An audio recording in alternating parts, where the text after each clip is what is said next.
ഇന്ന് ജിടെക് പുതിയ ഒരു കാര്യം മുന്നോട്ട് വയ്ക്കുകയാണ്. നിങ്ങൾ അതിൻ്റെ പ്രസ് മീറ്റ് ആയിരുന്നു. ഇപ്പോൾ ഡിഗ്രി സ്റ്റുഡൻസിന് അത് കമ്പൽസറി ആയി മാറി.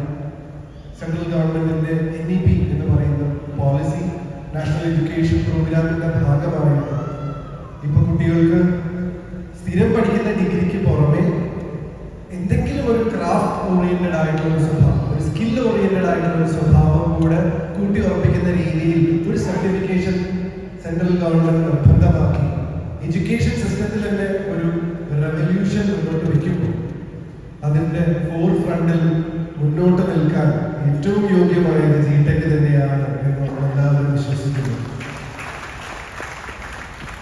അപ്പൊ എത്രയോ കാലത്തെ എക്സ്പീരിയൻസ് ഉള്ള, ഇത്രയും അധികം ബ്രാഞ്ചസ് ഉള്ള, ഇത്രയും അധികം പാരമ്പര്യമുള്ള, ഇത്രയും വലിയ സ്ട്രെങ്ത് ഉള്ള, ഇത്രയും അധികം ഇപ്പോ മെഹ്റൂബായി എന്ന് പറയുന്നത് പോലെ എത്രയോ അധികം, എനിക്ക് തോന്നി ഒരു ഇൻസ്റ്റിറ്റ്യൂഷനും ഇത്രയും അധികം ബ്രാൻഡ് അംബാസിഡേഴ്സ് ഉണ്ടാവില്ല.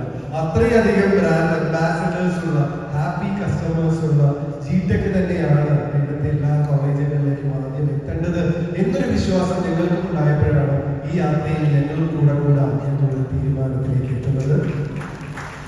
ഒരുപാട് സന്തോഷം. മൈ ക്രെഡിറ്റ്സ് എന്ന ഒരു ഗംഭീര പദ്ധതിയുടെ, ഒരു ഫ്യൂച്ചറിസ്റ്റിക് ആയിട്ടുള്ള പദ്ധതിയുടെ, ഒരു വലിയ പദ്ധതിയുടെ പ്രൊജക്ട് അംബാസിഡേഴ്സ് ആയിട്ട് ഞങ്ങൾക്ക് രണ്ടുപേർക്കും അതിന്റെ ഫീസ് ആവാൻ സാധിച്ചു എന്നുള്ളത്